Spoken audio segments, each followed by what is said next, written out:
السلام علیکم ورحمۃ اللہ وبرکاتہ. نحمده ونصلي على رسوله الكريم اما بعد فاعوذ بالله من الشيطان الرجيم بسم الله الرحمن الرحيم رب اشرح لي صدري ويسر لي امري واحلل عقدة من لساني يفقهوا قولي. کل آپ کو ایک ہوم ورک ملا تھا، کچھ یاد ہے؟ رات کو سوتے وقت کا عمل کیا تھا؟ کس نے کیا؟ کیا خیال آیا؟ اس وقت کوئی دعا نہیں مانگی اپنے لیے؟ جی ایک سٹیپ آگے کر لیجئے کہ جب بھی ایسی کیفیت ہو، الحمدللہ یہ کیفیت بھی نعمت ہے اور اکثر طاری ہونی چاہیے، خصوصاً رات کو سوتے وقت اندھیروں میں، اس وقت فوراً پھر رو کے اللہ سے دعا کریں تاکہ اللہ سبحانہ و تعالیٰ کی دی ہوئی توفیق سے ہم ایک قدم آگے بڑھیں. ٹھیک ہے نا؟ کیونکہ عام حالات میں مانگی ہوئی دعا بھی دعا ہوتی ہے، لیکن جو دعا ہم شدت جذبات کے وقت مانگتے ہیں یا ایک گہرائی کے ساتھ مانگتے ہیں یا ایک خاص کیفیت کے ساتھ مانگتے ہیں، اس دعا کا درد ہی کچھ اور ہوتا ہے، اس میں بھی شدت ہو جاتی ہے. پھر کیا صحابہ کرام میں سے کوئی آخرت کو یاد کرتے تھے؟ پیغمبروں میں سے کوئی آخرت کو یاد کرتے تھے؟ ہاں، کون سے پیغمبر؟ سارے پیغمبر. اللہ سبحانہ تعالیٰ کے جتنے بھی نیک صالح بندے ہیں ان کی خاص خصوصیت کیا ہے؟ انا اخلصناہم بخالصۃ ذکر الدار. ہم نے ان کو خالص کیا تھا. ہم چاہتے ہیں اللہ ہمیں اخلاص دے دے، ہم خالص ہو جائیں، ہم چنے جائیں، ہم تیرے پیارے بن جائیں. تو انا اخلصناہم بخالصۃ، تو وہ ایک خالص چیز کے ساتھ انسان بنتا ہے. اور وہ خلوص کہاں سے آتا ہے؟ جب انسان کے اندر ذکر الدار ہوتی، آخرت کے گھر کی یاد. ہم دنیا کے گھروں میں کھو گئے ہیں، آخرت کو بھول گئے، جبکہ اصل گھر تو آخرت ہے. یہ تو ہماری اس وقت کیفیت ایسے ہی ہے جیسے کوئی کسی ٹرین کے اسٹیشن پر پلیٹ فارم پر بیٹھ کر ٹرین کے آنے کا انتظار کر رہا ہو، یا پھر کسی گاڑی میں سوار ہو اور جب اس کا مطلوبہ اسٹیشن آ جائے تو وہ وہاں اتر جائے کہ اس کا گھر کہیں اور ہے. تو مسافر تو کہتا ہے کن فی الدنیا کا انک غریب او عابر سبیل. تو یہ گھر تھوڑی ہے، ہم نے دل لگا لیا یہاں، اس لیے اس کو بھول گئے. تو ہمارے اعمال بھی درست نہیں ہوتے، ہماری نیتیں ہی خالص نہیں ہوتی، ہمارے طریقے ہی درست نہیں ہوتے. پھر تو کس کو دھوکہ دے رہے ہیں ہم؟ اپنے آپ کو ہی. اور کوئی کچھ کہنا چاہے گا؟ رات کو جب میں اٹھی بارش ہو رہی تھی بہت زیادہ تیز، تو اس وقت مجھے اتنا خوف آیا کہ قبروں کے اندر پتہ نہیں کیا حال ہو رہا ہوگا. ہم تو ایک محفوظ گھر میں ہیں. تو پچھلے سال ہم لوگ گئے تھے یہاں پہ قبرستان میں، تو وہاں پہ کچھ قبریں انہوں نے دکھائی تھیں کہ جو بارش سے بالکل ان کی پڑیاں تک نیچے گر گئی تھی اور اتنی گہری تھی نیچے سے. تو مجھے یہی ہو رہا تھا کہ قبر میں کسی کا کیا حال ہے. پھر مجھے اپنے والدین یاد آئے اور میں نے سوچا کہ پتہ نہیں ان کی قبروں میں کیا ہوگا، اور اتنی تیز بارش، اس سے گھر گر رہے ہیں اور جیسی کیفیت ہے. اور یہ میری خواہش ہوئی کہ اللہ تعالیٰ مجھے صدیقین کی سی زندگی اور شہداء کی موت عطا فرما کے، جس میں پھر وہی ہے نا کہ عالم برزخ جو ہے ان کا وہ خاص ہے. السلام علیکم استاذہ. کل دعاؤں کا سیشن اٹینڈ کرنے کے بعد میں تو سارا دن یہ سوچتی رہی کہ ہم اپنے والدین یا جو بزرگ ہمارے ہوتے ہیں وہ ہمارے لیے کتنا کچھ کرتے ہیں، اور ہم جو ہیں وہ اپنی دنیا میں یہ بھول جاتے ہیں کہ وہ لوگ کتنے سخت اس وقت ترس رہے ہیں کہ ہماری دعائیں ان کو ملیں. اور جب آپ نے یہ کہا تھا کہ آپ سوچیں کون آپ کے کام آئے گا، تو میں یہ سوچی تھی اپنے اوپر کہ ہم اتنا دعویٰ کرتے ہیں اور ہماری محبتیں اتنی جھوٹی محبتیں ہیں کہ جب دنیا سے کوئی چلا جاتا ہے کچھ عرصے کے بعد، ہم اس طریقے سے رو رو کے ان کے لیے نہ دعائیں کرتے ہیں، نہ تڑپ تڑپ کے کہ وہ کس حال میں اس وقت ہیں قبر کے اندر. اور اگر ہم ان کے لیے نہیں کریں گے تو پھر ہمارے لیے کون کرے گا؟ مجھے کل سے ایک تو وہ لڑکی کا وہ بہت خیال آ رہا تھا کہ کتنی ضرورت ہے ہمیں کہ ہر وقت محتاط رہنے کی. ہم قرآن پڑھ کے اور نمازیں پڑھ لینا یا پڑھا لینا کتنا مطمئن ہو جاتے ہیں. تو کل اتنا دل اداس تھا کہ سمجھ نہیں آ رہی تھی کہ کیوں، جیسے لگ رہا تھا کہ کچھ ہونے والا، ایسے فیل ہو رہا تھا. کمرے کی ساری چیزوں کا خیال آ رہا تھا کہ یہ میرے کپڑے، یہ میری ساری چیزیں کتنی بے معنی ہیں. ورنہ بہت ایسے خیال ہوتا تھا بیڈ اپنا ٹھیک کروں، اپنے کبرڈ کو دیکھوں، اپنی چیزیں سیٹ کر لوں صبح کے لیے. تو کل بالکل ہی یعنی جیسے بیگانی تھی یہ چیزیں. میں کہہ رہی تھی ان کو ابھی میں نکال کے دے دوں کیونکہ جب میں مر جاؤں گی تو یہ میرے کس کام آئیں گی. تو اس وقت پھر میں سوچ رہی تھی کہ اللہ تعالیٰ یہ کیفیت ہمیشہ کے لیے ہمیں دے دے تاکہ ہمارے عمل اور ہمارے آخری وقت تک دنیا میں اللہ نے جو کچھ ہمیں دیا ہے اس سے اپنی آخرت کمانے کی فکر کریں، ان چیزوں کو استعمال کریں، لیکن کسی بھی چیز سے دل نہ لگائیں، کیونکہ جب دنیا میں دل لگ جاتا ہے نا تو جتنے فیصد دل لگتا ہے نا اتنے فیصد آخرت سے دل اچاٹ ہوتا ہے. آخرت کے سوچ کے ڈر کے اور پھر شٹ ڈاؤن کر دیتے ہیں، بند کر دیتے ہیں ونڈو کہ نظر ہی کچھ نہ آئے. سادہ کل جو آپ نے احادیث بتائی تھی نا اس میں ریپیٹیشن میں آ رہا تھا اخی کا، اپنے بھائی کے لیے دعا کرو. جو اخوت کا بانڈ ہے وہ دنیا کے ساتھ ساتھ آخرت کے لیے بھی رکھو. ٹھیک، چلیے آگے چلتے ہیں ہم.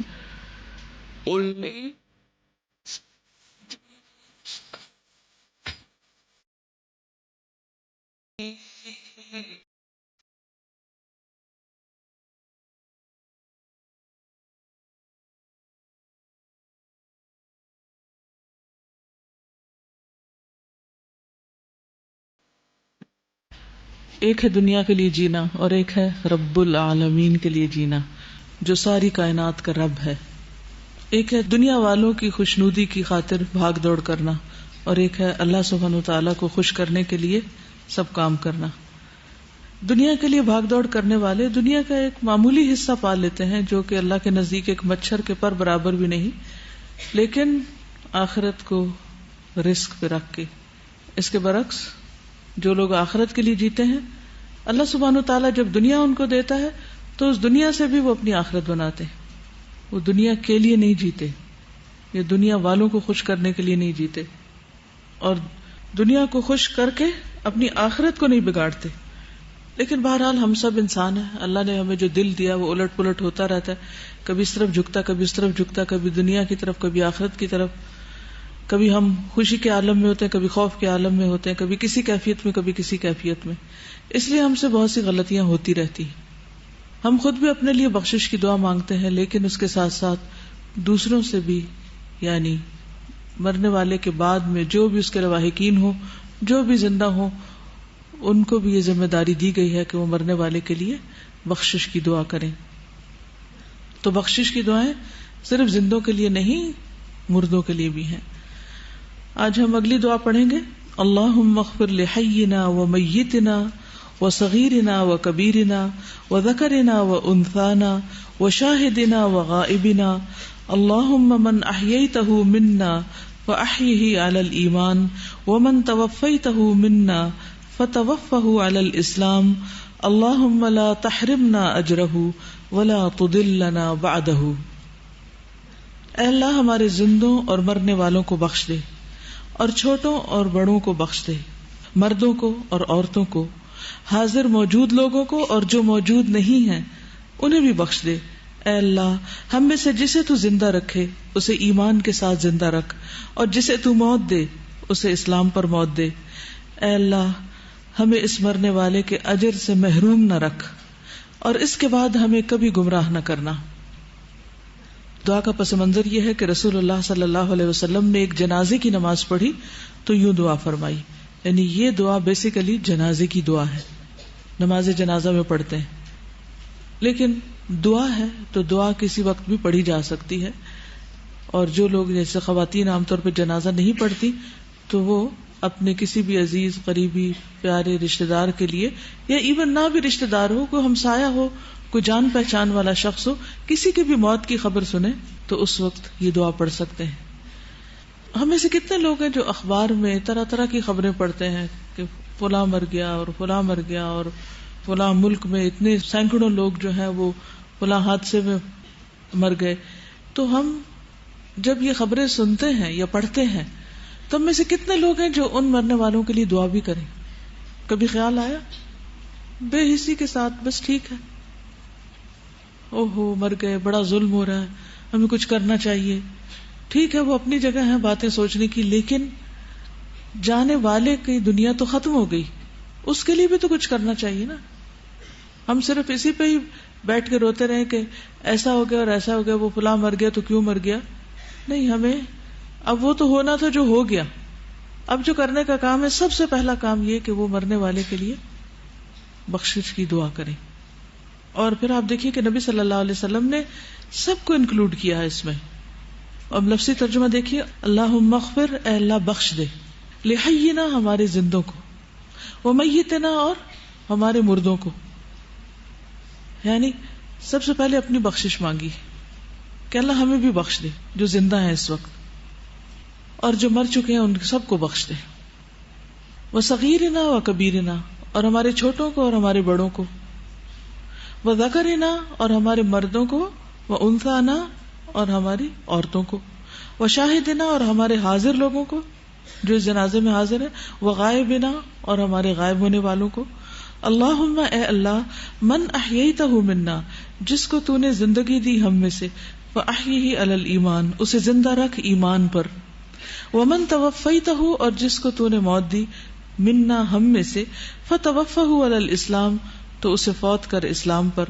اللہم اے اللہ، لا تحرمنا، تو نہ محروم کر ہمیں، اجرہ اس کے اجر سے، ولا تضلنا بعدہ، اور نہ تو گمراہ کرنا ہمیں اس کے بعد، یعنی مرنے والے کے بعد. اس دعا کے دیگر طرق بھی ہیں اور مختصر انداز میں بھی یہ دعا آئی ہے. مثلا سنن ترمذی کی روایت میں آتا ہے اللہم اغفر لحینا ومیتنا وشاہدنا وغائبنا وصغیرنا وکبیرنا وذکرنا وانثانا.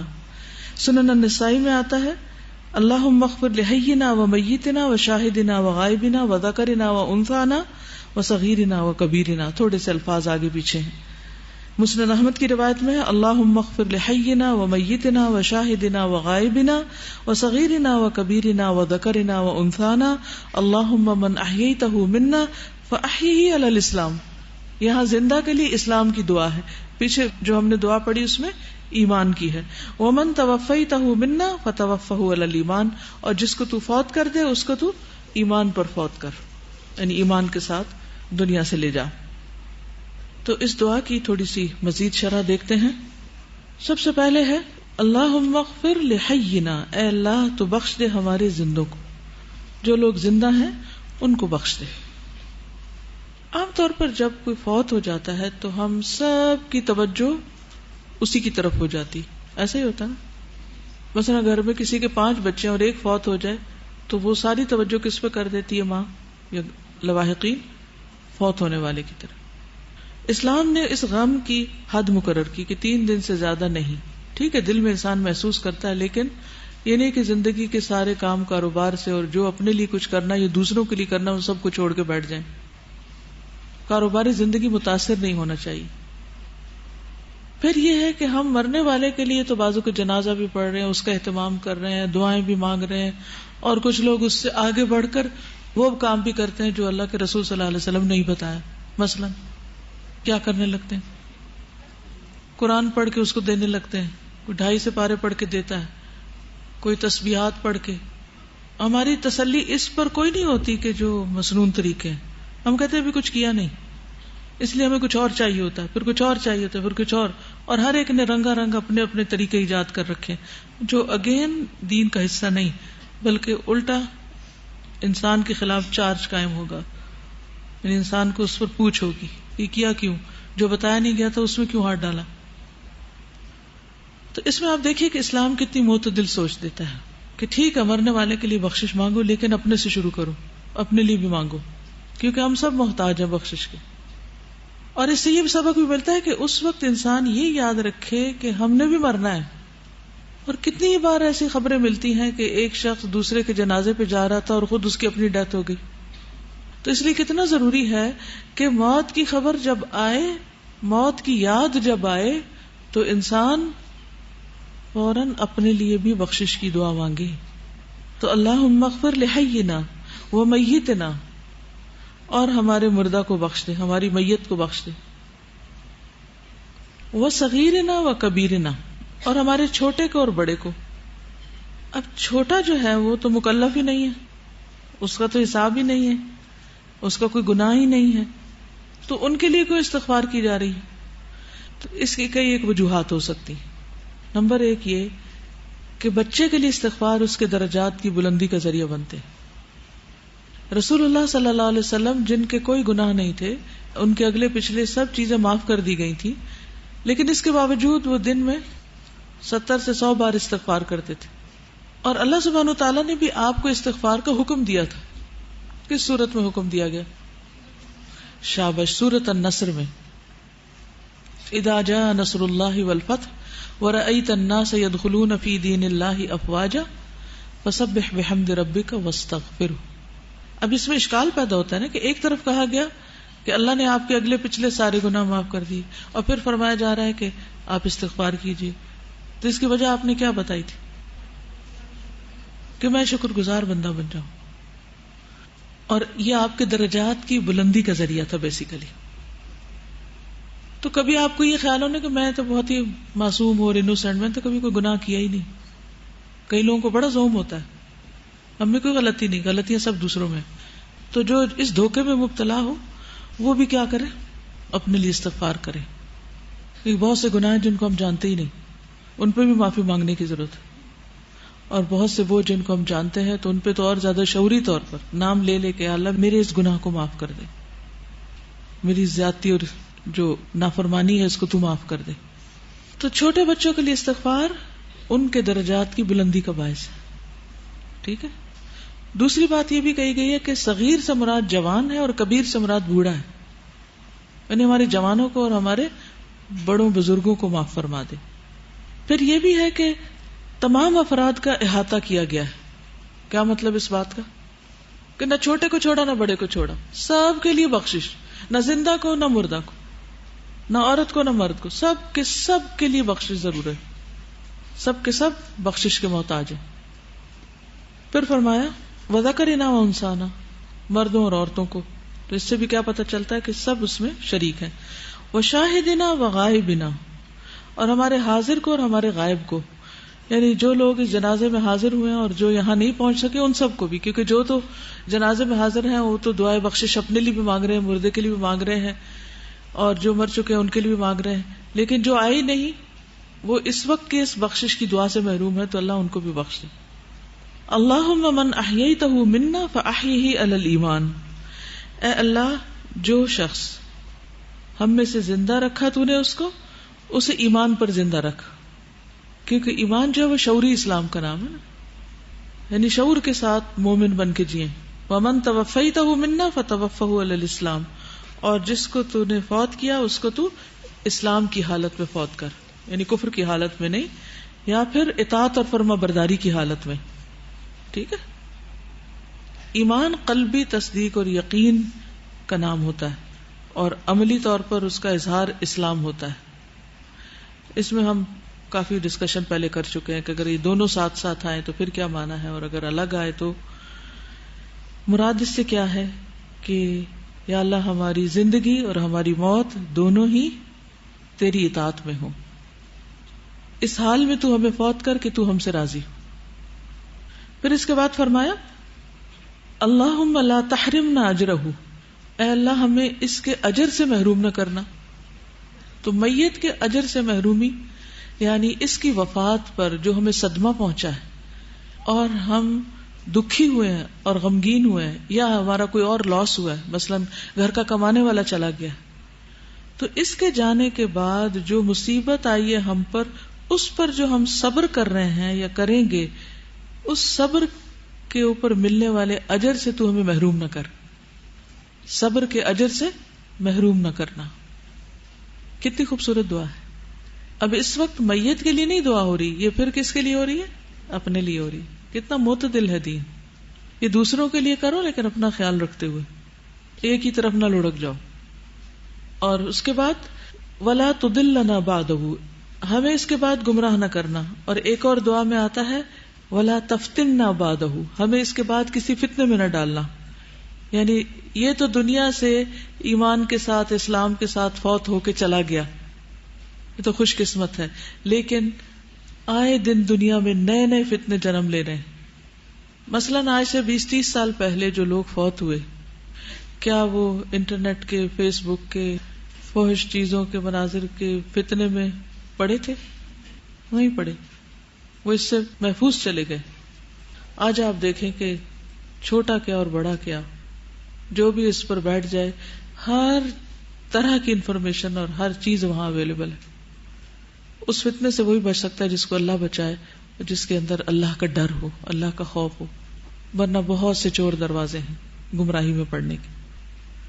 کل کو آنے والا دور اور کون کون سے فتنے لائے گا؟ ہم نہیں جانتے، لیکن یہ ایک حقیقت ہے کہ آخری زمانے میں فتنے پہلے سے زیادہ ہو جائیں گے، کہ قطع من اللیل المظلم، اندھیری رات کے ٹکڑے کی طرح، کہ جس میں ہاتھ کو ہاتھ سجھائی نہ دے، جس میں انسان کو پتہ نہ چلے کہ وہ صحیح کر رہا ہے یا غلط کر رہا ہے. کتنی چیزیں جن کے بارے میں ہم ڈاؤٹ میں پڑے رہتے ہیں کہ پتہ نہیں یہ ٹھیک بھی ہے یا نہیں. مجھے یاد ہے کہ 88 میں میرا مصر جانا ہوا، تو وہاں میری ایک خاتون سے ملاقات ہوئی، بہت نیک خاتون تھی. تو انہوں نے مجھے بتایا کہ ایک بہت بڑا فتنہ آنے والا ہے. تو میں نے کہا کہ کیا؟ کہتے ہیں کہ اب، اور ان کا اشارہ ڈش کی طرف تھا نا، سیٹلائٹ چینلز کی طرف تھا. کہتے ہیں کہ ابھی تو ہمارے اپنے ملکوں کے چینل ہیں اور ہم بعض اوقات غلط چیزیں ہوتی ہیں تو احتجاج کر لیتے ہیں اور رکوا دیتے ہیں، لیکن اب ایسے چینلز آنے والے ہیں کہ جن کو ہم روک نہیں سکتے. ہمیں اور ہمارے بچوں کو ایسی ایسی چیزوں کا ایکسس ہو جائے گا کہ جو ان کے اخلاق اور ان کی تربیت میں بہت بڑی مشکلات پیدا کر دیں گے. اور وہ بہت زیادہ ورڈ تھی. میں ان دنوں چونکہ اپنے علمی سفر پر تھی تو مجھے اتنی ڈیٹیلز نہیں پتا تھی کہ ہو کیا رہا ہے اس میں، یہ کیا آنے والا ہے. تو آج تک مجھے ان کی شکل نہیں بھولتی. تو میں سوچتی ہوں کہ ان سیٹلائٹ چینلز کے بعد وہ تو پھر بھی یہ کہ کوئی اگر اپنے گھر میں اس کا ایکسس لے تو لے، اگر کوئی نہیں لیتا تو بھی محفوظ ہے. لیکن اب آپ دیکھیے کہ ہر ایک کے ہاتھ پر، ہتھیلی پر انٹرنیٹ کی جو سہولت میسر ہے، اس میں کتنے فیصد لوگ ایسے ہوں گے کہ جو باقی اس کا صحیح استعمال کرتے ہیں، اور کوئی بھی ناجائز چیز سامنے آتی ہے اس کو بند کر ڈالتے ہیں. کتنا بڑا خطرہ ہے. کتنے گھر اس سے برباد ہوئے ہیں اور کتنے ہی بچوں کے اخلاق اس سے برباد ہوئے ہیں. تو اسی طرح جہاں انسان ہر دم ترقی کر رہا ہے اور بہت سے نئے نئے وسیلے اور نئے نئے ذرائع سامنے آ رہے ہیں، وہاں ساتھ ساتھ فتنوں کی تعداد بھی بڑھتی چلی جا رہی ہے. جیسے کل بھی ہم نے دعا کے بعد پڑھا نا کہ ایک صحابی نے کہا کہ جب نبی صلی اللہ علیہ وسلم نے یہ دعا پڑھی، اللہم اغفر لہ وارحمہ وعافہ واعف عنہ، تو انہوں نے تمنا کی کہ کاش اس جگہ پر میں ہوتا. اور ویسے بھی قیامت کی نشانیوں میں سے ایک نشانی یہ بھی بتائی جاتی ہے نا کہ لوگ جب کسی قبر کے پاس سے گزریں گے تو وہ تمنا کریں گے کہ کاش اس قبر میں ہم ہوتے. کیونکہ فی زمانہ موت کی قسمیں بھی ایسی زیادہ ہوتی چلی جا رہی ہے کہ لوگوں کو قبر بھی نصیب ہونا ایک بڑی بات ہوگی، کہ قبر نصیب ہو. کیونکہ جن حادثوں میں جسم کا کوئی حصہ کہیں بچتا ہی نہیں، نظر ہی نہیں آتا، تو وہ تو پھر اس طرح کی قبر تو نہ ہوئی کہ جس کا ایک احترام ہوتا ہے. تو جب کوئی فوت ہو تو اس فوتگی کے موقع پر بہت سارے سبق لینے کے ہیں، اور ایک ایک دعا کے اندر. اور اتفاق کی بات ہے کہ اس دفعہ حرم میں جب ہر نماز کے بعد جنازہ ہوتا تھا تو میں پوری کوشش کرتی تھی کہ مجھے پڑھنا ہے، اور پھر میں یہی دعائیں اس میں پڑھتی تھی. اور اس وقت میں سوچتی تھی کہ میں تو نہیں جانتی کہ یہ جس کا جنازہ پڑھا ہے یہ کون ہے. اتنا ضرور بتاتے تھے کہ مرد کا ہے یا عورت کا ہے یا بچے کا ہے، یا بہت سے مرد ہیں یا عورتیں ہیں یا بچے ہیں. وہ واحد جمع تثنیہ کسی کے سے پتہ چل جاتا. تو ان کی خوش قسمتی پر رشک بھی آتا تھا کہ ہزاروں لاکھوں لوگ اللہ کے گھر میں جہاں دعائیں قبول ہوتی ہیں وہاں ان کے جنازے پڑھے جا رہے ہیں. اگر ایک کی بھی دعا قبول ہو گئی تو ان کے تو مزے ہو گئے. تو اس دعا پر میں غور کرتی تھی کہ کتنا ضروری ہے کہ ہم کسی کی وفات کے موقع پر اپنے ہوش و حواس نہ کھو دیں، اور ان کے لیے دعائیں کرنے کے ساتھ ساتھ اپنی عاقبت کی بھی فکر کریں، اپنے انجام کی بھی فکر کریں. بعض اوقات کئی لوگ کسی دوسرے کی وفات پر اتنے ناروا لفظ اللہ سبحانہ وتعالیٰ کے بارے میں کہتے ہیں کہ وہ تو گیا لیکن اپنا ایمان ساتھ چلا گیا، اپنے آپ کو مصیبت میں ڈال لیا. اور کبھی انسان کی کیفیت ایسی بھی ہوتی ہے کہ وہ غم یا صدمے کے موقع پر وہ اپنے اوپر کنٹرول نہیں رکھ پاتا، جس کا نتیجہ کیا ہوتا ہے، نقصان کیا ہوتا ہے کہ انسان کے منہ سے کوئی ایسی بات نکل جاتی ہے، یا انسان کے عمل میں کوئی ایسی چیز آ جاتی ہے، یا بعض اوقات لوگ صدموں کے پریشر سے یا شوق سے جو نیک عمل کر رہے ہوتے ہیں وہ چھوڑ بیٹھتے ہیں. وہ تو کچھ بھی نہیں اپنے بارے میں کہا جا سکتا. یہ اللہ ہی ہے جو ہمیں سیدھے راستے پہ رکھے. ربنا لا تزغ قلوبنا بعد اذ ہدیتنا، اللہ ہی ہمیں بگڑنے سے اور بھٹکنے سے بچائے. تو ولا تضلنا بعدہ، اللہ ہمیں اس کے بعد گمراہ نہ کرنا، نہ اس کی موت ہمارے لیے گمراہی کا ذریعہ ہو اور نہ ہی اس کے بعد ہم گمراہی کے راستے پہ چلیں. بعض اوقات یہ بھی ہوتا ہے جیسے کسی خاندان کا بڑا چلا جاتا ہے جو سب کو سیدھے راستے پہ رکھ رہا ہوتا ہے، تم کیا کر رہے، تم کیا رہی، ان کا اتنا روب ہوتا ہے یا وہ ایسا فگر ہوتا ہے کہ وہ ہر ایک کی ہدایت کا ایک طرح سے ذریعہ بنا ہوتا ہے. جیسے ہوتا ہے خاندان کے بعض بڑے بزرگ ہوتے ہیں, سب ان کی بات سنتے ہیں, کوئی نانا دادا وغیرہ, یا وہ سب کے لیے ایک مثال ہوتے ہیں, وہ سب کے لیے ایک انسپریشن ہوتے ہیں. اب جب ان کی وفات ہو جاتی ہے تو اس کے بعد کیا ہوتا ہے, وہ خاندان کا بندھن ایک طرح سے ڈھیلا پڑ جاتا ہے اور ہر کوئی اپنے منہ چلنے لگتا ہے, اور بعض اوقات لوگ پھر گمراہی کے راستے پہ چل پڑتے ہیں, کیونکہ انہیں کو روکنے والا نہیں ہوتا, امر بالمعروف اور نہی عن المنکر کرنے والا نہیں ہوتا, کوئی پوچھنے پکڑنے والا نہیں ہوتا. بعض اوقات کسی خاندان میں باپ چلا جاتا ہے, اب کیا ہے, پیچھے بیوہ بیوی اور جوان بیٹیاں چھوڑ دی, مثلا بھائی کوئی نہیں, گھر میں کوئی ایسا شخص نہیں ہے, کوئی مرد فگر نہیں ہے کہ جو عورتوں کی حفاظت کر سکے. تو کیا ہوتا ہے, نیک شریف باپ فوت ہونے کے بعد بیٹیاں یا بیوی گمراہی کے راستے پہ چل پڑتی. ایسا بھی کئی کیسز میں دیکھا گیا, کیونکہ ان کو کھلی چھٹی کھلی آزادی مل جاتی, کوئی پوچھنے والا نہیں. وَلَا تُضِلَّنَا بَعْدَهُ وَلَا تَفْتِنَّا بَعْدَهُ, کہ اس کی موت ہمارے لیے اس کے بعد فتنے کا سبب نہ بن جائے کہ ہم بھٹک جائیں, کسی اور راستے پہ چل جائیں. تو ماں باپ زندگی میں بھی اپنی اولادوں کی فکر کرتے ہیں, اور موت کے بعد بھی ہمیں ضرور اس بات کا خیال رکھنا چاہیے کہ ہمارے آباء و اجداد کیا تھے اور ہم کس چیز میں پڑ گئے.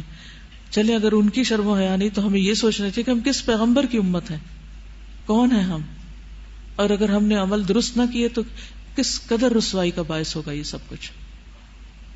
تو جب بھی دعائیں پڑھیں سوچ کے پڑھیں, غور و فکر کر کے پڑھیں, اور مختلف نقطے سوچتے رہیں. تو اوورآل اس دعا میں خیر خواہی بہت نظر آتی ہے کہ فوت تو ایک ہوا لیکن اس کے بہانے سب کے لیے دعا ہو گئی. یعنی ایک ہے میت جس کے لیے یہ 10 ہیں جو بھی, لیکن جو نہیں بھی ہیں وہاں سب دعا میں شریک ہو گئے. دادا بھی پچھلے ہفتے ہی ہمارے لندن میں ڈیتھ ہو گئی تھی, تو ان کی 2 جوان بیٹیاں ہیں اور بیوی بھی بیمار رہتی ہیں. تو سب کو یہاں یہ فکر ہو رہی تھی کہ پتہ نہیں اتنے ان کے پاس پیسے تھے, کیونکہ وہاں تو بہت مہنگی قبر ملتی ہے اور ہر چیز. یہ بھی کچھ لوگوں نے کہا کہ پاکستان لے آئیں, تو میں نے اپنے سسر سے کہا کہ ان کو پاکستان نہ بلائیں, ان کے وہیں دفنائیں اور کوشش کریں کہ ہم یہاں سے کچھ ان کو مدد کر سکیں. لیکن زیادہ تر لوگوں کی جو فکر تھی وہ پیسوں کی تھی, اور میرے ذہن میں بار بار ان دونوں بچیوں کا خیال آ رہا تھا کہ دونوں جوان بچیاں ہیں, ایک میرے خیال سے 24 سال کی ہے اور ایک 25 سال کی ہے. تو مجھے مسلسل اس کی فکر تھی, تو میں نے پھر اپنے اقدامات میں لکھا کہ وہ جو قرآن کا گروپ ہے اس میں ان کو فوراً اس وقت ڈال لوں, کیونکہ اس وقت دل ان کے نرم ہوئے میں. تو میں نے وہ قرآن کا ان کو گروپ جو ہے وہ جوائن کروا دیا, اور وہ اتنا خوش ہوئی, اور ابھی ان کو ظاہر اتنا علم نہیں ہے, تو وہ یہ کہی تھی کہ ابو دیکھ رہے ہوں گے تو کہہ رہے ہوں گے کہ ہم کسی نیک راہ پہ چل پڑے ہیں. تو الحمدللہ سے. اور اصل خیر خواہی بھی کسی کے ساتھ یہی ہو سکتی ہے کہ اس کو اس صدمے کے موقع پر ایک صحیح رستے پر لگا دیا جائے. ایک اور دعا ہے جو آپ کے اس چارٹ پہ نہیں ہے, وہ دعا رسول اللہ صلی اللہ علیہ وسلم نے ایک صحابی کی بخشش کے لیے کی تھی. اللہم اغفر لعبید ابی عامر اللہم اجعلہ یوم القیامت فوق کثیر من خلقک او من الناس. اے اللہ عبید ابو عامر کی مغفرت فرما, اے اللہ قیامت کے دن اس کو اپنی بہت سی مخلوق سے بلند تر درجہ عطا فرما, بہت سی مخلوق سے بلند تر درجہ عطا فرما. اتنی خوبصورت دعائیں کس کو ملتی ہیں, وہ کون خوش نصیب تھے. اس کا پس منظر یوں ہے کہ ابو موسیٰ سے روایت ہے کہ جب رسول اللہ صلی اللہ علیہ وسلم غزوہ حنین سے فارغ ہوئے تو آپ نے ابو عامر رضی اللہ عنہ کو ایک لشکر کے ہمراہ وادی اوتاس کی طرف بھیجا. یعنی ان صحابی کو کہاں بھیجا؟ اوتاس کی طرف. اس مارکے میں درید بن سمہ سے ان کا مقابلہ ہوا تو درید قتل کر دیا گیا اور اللہ تعالیٰ نے اس کے لشکر کو شکست دی, یعنی دشمن کو شکست دے دی. ابو موسیٰ نے کہا مجھے بھی ابو عامر کے ہمراہ بھیجا گیا تھا, یعنی جو راوی ہیں اس حدیث کے. بس ابو عامر کے گھٹنے میں تیر لگا. بنو جشم کے ایک آدمی نے ان پر تیر پھینکا جو ان کے گھٹنے میں چبھ گیا. میں ان کی طرف بڑھا اور کہا اے چچا آپ کو یہ تیر کس نے مارا ہے؟ تو انہوں نے ابو موسیٰ کو اشارے سے بتایا کہ وہ فلاں یعنی جو بنو جشم کا شخص ہے وہ میرا قاتل ہے, اس نے مجھے نشانہ بنایا. میں اس کے ارادے سے چل پڑا اور اس کے قریب جا پہنچا. بس اس نے مجھے دیکھا تو مجھ سے پیٹ پھیر کر بھاگنا شروع کیا. میں پیچھے چل پڑا اور اسے للکارا, کیا تجھے حیا نہیں آتی؟ کیا تجھ سے مقابلہ بھی نہیں کیا جاتا؟ آخر وہ رک گیا اور ہم نے ایک دوسرے پر تلوار سے وار کیا تو میں نے اسے قتل کر دیا. پھر میں نے ابو عامر سے کہا اللہ نے آپ کے قاتل کو قتل کروا دیا. انہوں نے کہا یہ تیر نکالو. میں نے اسے نکالا تو اس کی جگہ سے پانی نکلنا شروع ہو گیا, جو گھٹنے میں تیر اٹکا ہوا تھا. تو انہوں نے کہا بھتیجے نبی صلی اللہ علیہ وسلم کو میرا سلام پہنچانا, کہنا کہ میرے لیے مغفرت کی دعا فرما دے. اور ابو عامر نے مجھے لوگوں پر امیر مقرر کر دیا، یعنی جو ابو موسیٰ تھے. پھر تھوڑی دیر زندہ رہے، پھر شہید ہو گئے. میں واپس ہوا اور نبی صلی اللہ علیہ وسلم کی خدمت میں حاضر ہوا، یعنی خبر لے کر. آپ اپنے گھر میں بان کی چارپائی پر لیٹے ہوئے تھے جس پر بستر نہیں تھا. بان کے نشانات آپ کی پیٹھ اور پہلو پر پڑ گئے تھے. بس میں نے آپ کو اپنی اور ابو عامر کی خبر دی، اور یہ کہ انہوں نے آپ سے دعائے مغفرت کی درخواست کی ہے. آپ نے پانی منگوایا، اس سے وضو کیا، پھر ہاتھ اٹھا کر فرمایا اے اللہ عبید ابو عامر کی مغفرت فرما، یہاں تک کہ میں نے آپ کی بغل کی سفیدی دیکھی. پھر فرمایا اے اللہ قیامت کے دن اس کو اپنی بہت سی مخلوق سے بلند تر درجہ عطا فرما. یہ شہید تھے، تو پیچھے ہم نے پڑھا نا کہ شہید کے لیے بھی دعا کی جا سکتی ہے. جنازہ نہیں ہوتا لیکن دعا ہوتی ہے. میں نے عرض کیا یا رسول اللہ صلی اللہ علیہ وسلم میرے لیے بھی بخشش کی دعا کر دے. تو آپ نے فرمایا اے اللہ عبداللہ بن قیس کے گناہوں کو بھی معاف کر دینا، قیامت کے دن اسے معزز جگہ عطا فرمانا. ابو بردہ نے کہا ایک دعا ابو عامر اور دوسری ابو موسیٰ کے لیے کی گئی، یعنی نام لے کر آپ نے دعا کی. تو اس سے بھی کئی باتیں پتہ چلتی ہیں کہ نام لے کے دعا کرنے کی اور اس کے ساتھ ساتھ بخشش کی، بلند درجات کی. پھر میت کی بخشش کی دعاؤں میں بچے کی بخشش کی دعا، اور چھوٹی سی دعا ہے اللہم اعذہ من عذاب القبر، اے اللہ اس کو قبر کے عذاب سے بچا. اللہ اکبر. بچے کے لیے بھی کیا دعا کی جا رہی ہے؟ اللہ اس کو قبر کے عذاب سے بچا، حالانکہ وہ تو معصوم ہوتا ہے. سعید بن مسیب کہتے ہیں میں نے ابو ہریرہ کے پیچھے ایک بچے کی نماز پڑھی جس نے کوئی بھی گناہ نہ کیا تھا، تو میں نے ان کو کہتے ہوئے سنا اے اللہ اس کو قبر کے عذاب سے بچا، کیونکہ زمین ہر ایک کو بھیجتی ہے. یعنی قبر کا جو فتنہ ہے وہ بہرحال برحق ہے. فتنۃ القبر کی جو دعا مانگی جاتی ہے نا اس کی پناہ کی، تو اس سے اور بھی اس بات کا فکر اور احساس ہونا چاہیے کہ ہم سب بھی اپنی اپنی قبروں کی روشنی اور اس کے فتنے سے بچنے کی دعا کریں. دوسری دعا بچے کے لیے ہے اللہم اجعلہ لنا فرطا وسلفا واجرا. کیا معنی اس کا؟ اے اللہ اس بچے کو ہمارے لیے ہم سے پہلے آگے جا کر انتظام کرنے والا بنا دے اور اجر کا باعث بنا دے، کیونکہ بچے والدین کی بخشش کا ذریعہ بنتے ہیں جو بچپن میں فوت ہو جاتے ہیں. امام حسن بصری نے فرمایا بچے کی نماز جنازہ میں پہلے سورۃ الفاتحہ پڑھی جائے پھر یہ دعا پڑھی جائے. اس کے علاوہ میت کے گھر والوں کے لیے پڑھنے کی کچھ دعائیں ہیں. ہم فوتگی پر مرنے والے کی بخشش کی دعائیں تو بہت پڑھ لیتے ہیں، لیکن جو پیچھے رہ رہے ہیں ان کو بھی صبر کی ضرورت ہوتی ہے. ان کے لیے بھی زندگی ایک بہت بڑا امتحان ہوتی، تو ان کے لیے بھی خاص طور پر دعائیں مانگنی چاہیے. تو جب کبھی آپ کو کوئی ایسی دعا کروانے کا اتفاق ہو تو صرف میت کی بخشش کی نہ کرے بلکہ اس کے ساتھ ساتھ جو لواحقین ہیں جو پیچھے رہ گئے ان کے لیے بھی دعا مانگے. ایک دعا ہے اللہم اغفر لی ولہ واعقبنی منہ عقبا حسنۃ، اے اللہ مجھے اور اس کو معاف فرما دے اور مجھے اس سے اچھا بدلہ عطا فرما. اس دعا کا پس منظر یہ ہے، ام سلمہ سے روایت ہے کہ رسول اللہ صلی اللہ علیہ وسلم نے فرمایا جب تم مریض یا میت کے پاس جاؤ تو اچھی بات کہو، کیونکہ فرشتے تمہاری بات پر آمین کہتے ہیں. جب ابو سلمہ فوت ہوئے تو نبی صلی اللہ علیہ وسلم تشریف لائے تو میں نے عرض کیا یا رسول اللہ صلی اللہ علیہ وسلم ابو سلمہ کا انتقال ہو گیا ہے. آپ نے فرمایا تم یوں کہو اللہم اغفر لی ولہ وعاقبنی منہ عقبا حسنہ، اے اللہ مجھے معاف کر دے اور اس کو معاف کر دے اور مجھے اس سے اچھا بدلہ عطا فرما. ہم نے میت کے لیے بھی مانگا نا وابدلہ دارا خیرا من دارہ، کہ اللہ اسے دنیا سے بہتر گھر عطا کر. تو پیچھے والے اپنے لیے بھی دعا مانگ سکتے ہیں کہ یا اللہ جو فوت ہو چکا ہے مجھے اس کے بدلے میں بہترین نعم البدل عطا فرما. یعنی کسی کی بھی وفات اینڈ آف دا ورلڈ نہیں ہوتی، یہ یاد رکھنا چاہیے، کیونکہ بہت سے لوگ اپنے ہوش و حواس اسی میں کھو دیتے ہیں کہ فلاں چلا گیا اب تو ہمارے لیے جینے کا کوئی جواز نہیں بنتا، کوئی جینے کا جواز نہیں ہے، جینے کا لطف نہیں. تو ایسا نہیں ہونا چاہیے. زندگی بہت بڑی دولت ہے، اس دولت سے آخرت کمائیں.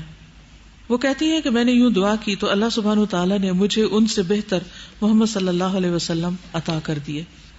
یہ جو 5 نمبر دعا ہے آپ کی، اس میں بھی آپ دیکھیے کہ یہ دعا آپ صلی اللہ علیہ وسلم نے ابو سلمہ کے لیے پڑھی تھی. اللہم اغفر لہ وارفع درجتہ فی المہدیین واخلفہ فی عقبہ فی الغابرین واغفر لنا ولہ یا رب العالمین وافسح لہ فی قبرہ ونور لہ فیہ. اے اللہ اس کو معاف فرما اور ہدایت یافتہ لوگوں میں اس کا درجہ بلند فرما. یہاں بھی کس چیز کی دعا ہے کہ ہدایت یافتہ لوگ جو بھی ہیں ان میں اس کا درجہ بلند فرما. پچھلی ابو عامر کے لیے جو دعا تھی اس میں بھی درجات کی بلندی کی دعا تھی, اور اس کے پیچھے باقی لوگوں میں سے اس کا جانشین مقرر فرما. اے رب العالمین ہمیں اور اس کو بخش دے, اور اس کی قبر میں اس کے لیے کشادگی پیدا فرما, اور اس میں اس کے لیے روشنی فرما. یعنی اس دعا میں خاص بات کیا ہے کہ اس کی قبر کو روشن کر دے. تو اس سے کیا پتہ چلتا ہے کہ قبر اندھیرا گھر ہے, اور نیک اعمال سے وہاں روشنی ہوتی ہے اور پیچھے والوں کی دعاؤں سے. تو ابو سلمہ کی وفات پر آپ صلی اللہ علیہ وسلم نے ابو سلمہ کے لیے بھی دعا کی رضی اللہ عنہ, اور ام سلمہ کے لیے بھی دعا کی. پھر جب کسی کی وفات ہو تو فوراً کیا پڑھتے ہیں؟ انا للہ و انا الیہ راجعون اللہم اجرنی فی مصیبتی و اخلف لی خیرا منہا. اور اس دعا کا بھی پس منظر کیا ہے کہ یہ دعا ابو سلمہ کے انتقال کے وقت حضرت ام سلمہ کو سکھائی گئی تھی, اور انہوں نے اس وقت بہت حیرت کا اظہار کیا کہ ابو سلمہ سے بہتر بھی کوئی انسان ہو سکتا ہے. ہم عام طور پر جب کسی ایک اچھی چیز کو دیکھتے ہیں تو یہ سمجھتے ہیں بس یہی سب سے اچھا, اس سے آگے کچھ نہیں. لیکن اللہ سبحانہ و تعالیٰ کی رحمتیں اتنی وسیع ہیں کہ انسان سوچ بھی نہیں سکتا. تو بہرحال حضور صلی اللہ علیہ وسلم سے بعد میں ان کا نکاح ہوا. تو اخلف لی کا کیا معنی ہوتا ہے کہ اس کا جانشین کر دے, یعنی جس کا مال یا اولاد یا رشتہ دار یا کوئی ایسی چیز چلی جائے کہ توقع ہو کہ اس جیسی چیز اور ہمیں نہیں مل سکے گی, تو اس وقت انسان اس سے بہتر بدل مانگے. اس سے کیا پتہ چلتا ہے کہ انسان کبھی بھی اللہ سبحانہ وتعالیٰ کی رحمت سے مایوس نہ ہو. اس دنیا میں کوئی بھی نقصان انسان کو مایوس نہ کرے. کچھ بھی کھو جائے, کچھ بھی چلا جائے, پھر بھی انسان پر امید رہے, ہائی ہوپس رکھے. اسی سے ہم اپنی زندگی کی صحیح قدر و قیمت پہچان بھی سکتے ہیں اور اس کو صحیح معنوں میں استعمال بھی کر سکتے ہیں. عموماً ہم پریشانی, ڈپریشن کا شکار کیوں ہوتے ہیں؟ کیونکہ ہماری امیدیں ختم ہونے لگتی. کبھی بھی امید ختم نہ ہو. رات جب بہت زیادہ اندھیری ہو جاتی تو وہیں سے صبح کی فجر پھوٹ پڑتی. پھر اسی طرح اگر انسان قبرستان جائے تو اس کے لیے دعا ہے. کسی کو آتی ہے؟ آپ روز قبرستان کے پاس سے گزرتے ہیں, کس کس کو آتی؟ یا رب العالمین. جس کو نہیں آتی وہ کیا پڑھتے ہیں یہاں سے جاتے ہوئے؟ آپ سب اس دعا کو ضرور سیکھ لیں. ہر روز اجر کمانے کا موقع ہے, کیونکہ جتنی دفعہ ان کے لیے دعا کریں گے اللہ سبحانہ وتعالیٰ آپ کے لیے کوئی دعا کرنے والا پیدا کر دے گا. کیا آپ چاہیں گے کہ آپ کسی ایسی جگہ پر ہوں اور لوگ آ رہے ہیں اور جا رہے ہیں, اور ایک دن میں سینکڑوں کے ہزاروں گاڑیاں یہاں سے گزرتی ہیں اور ہزاروں مسلمان یہاں سے گزرتے ہیں, اگر وہ سارے کے سارے مرنے والوں کے لیے دعا کریں کس قدر ان کو فائدہ پہنچ سکتا ہے, اور خود ان کو کتنا فائدہ ہوگا. جی ہاں, کچھ لوگ یہ چاہتے بھی ہیں کہ اس قبرستان میں دفن ہو تاکہ اتنے لوگوں کی دعائیں ملے. تو اگر آپ جو دین پڑھا رہے ہیں آپ ہی دعا نہیں کر پا رہے تو پھر اور کون کرے گا.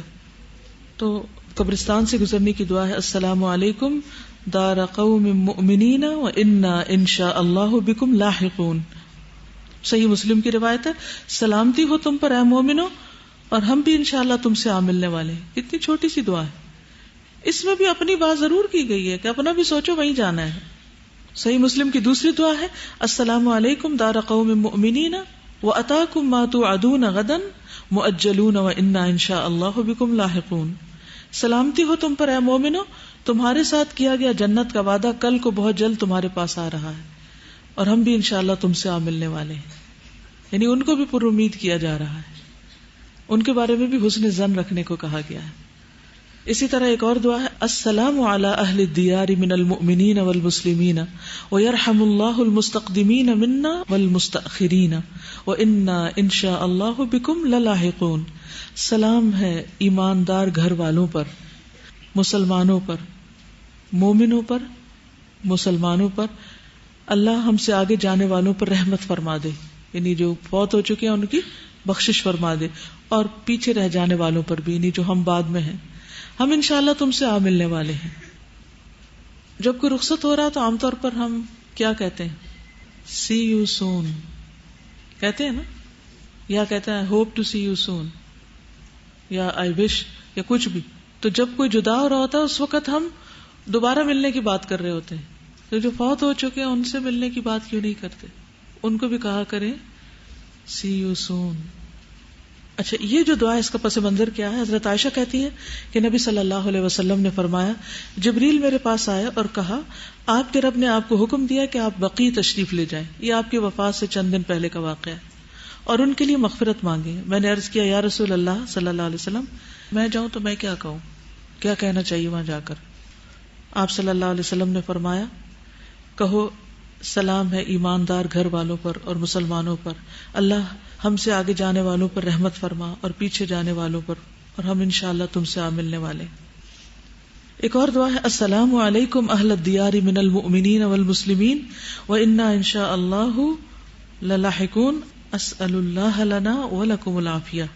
یہ بھی صحیح مسلم کی روایت ہے، مومن اور مسلمان گھر والوں پر سلامتی ہو، بے شک ہم بھی تم سے ملنے والے ہیں، ہم اللہ سے اپنے اور تمہارے لیے عافیت طلب کرتے ہیں۔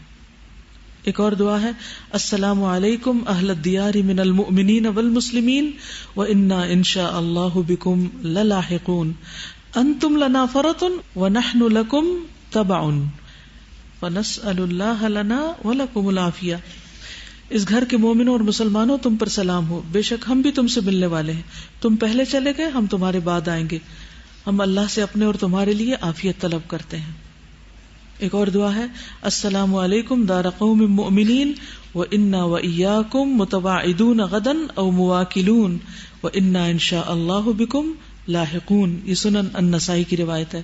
سلامتی ہو تم پر مومنو، بے شک ہم نے اور تم نے قیامت کے دن اکٹھے ہونے کا ایک دوسرے سے وعدہ لیا تھا، اور ہم ایک دوسرے پر بھروسہ کرنے والے ہیں، اور ہم بھی انشاءاللہ تم سے ملنے والے ہیں۔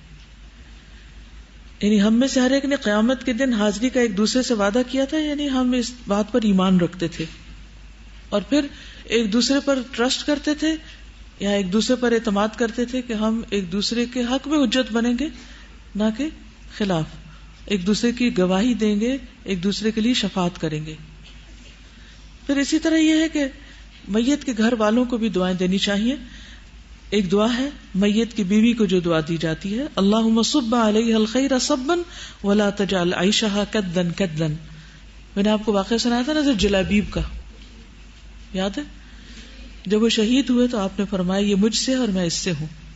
یہ جملے آپ نے 3 بار دہرائے، پھر جلابیب کو اپنے بازوؤں پر اٹھائے رکھا جب تک کہ ان کے لیے قبر تیار نہ ہو گئی، کیونکہ کوئی چارپائی نہیں تھی۔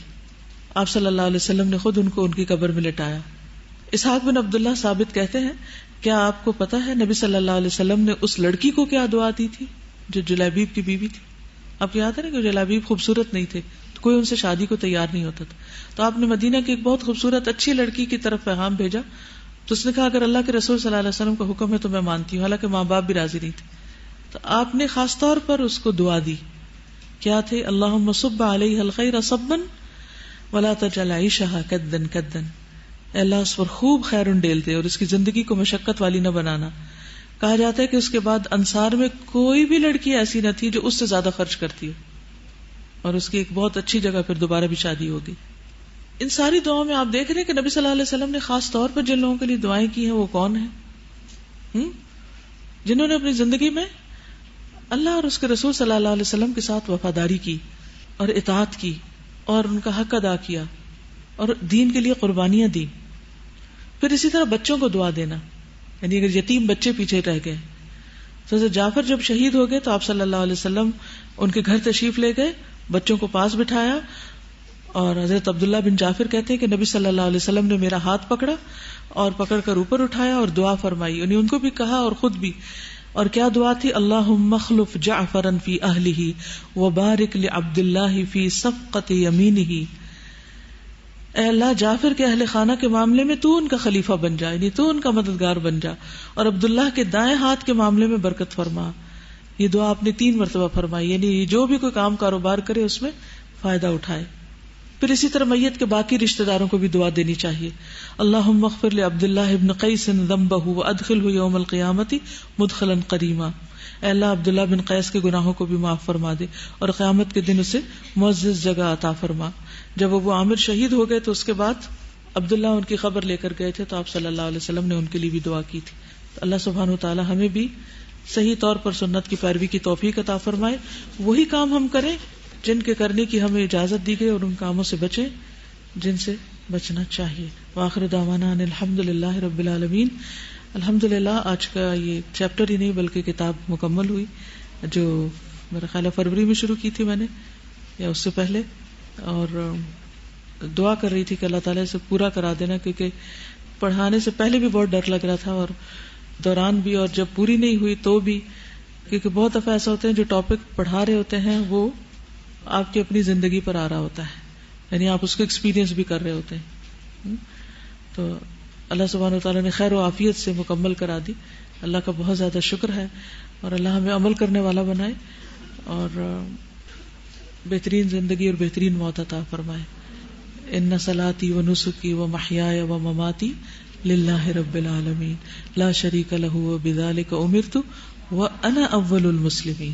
ہم میں سے ہر شخص کیا کہے, وانا اول المسلمین, میں سب سے پہلے فرما بردار ہوں, سب سے پہلے میں تابعدار ہوں, دوسروں کو نصیحت کرنے سے پہلے خود اللہ کی بات ماننے والا ہوں. ٹھیک ہے. سبحانک اللہم و بحمدک اشہد ان لا الہ الا انت استغفرک و اتوب الیک. السلام علیکم و رحمۃ اللہ وبرکاتہ.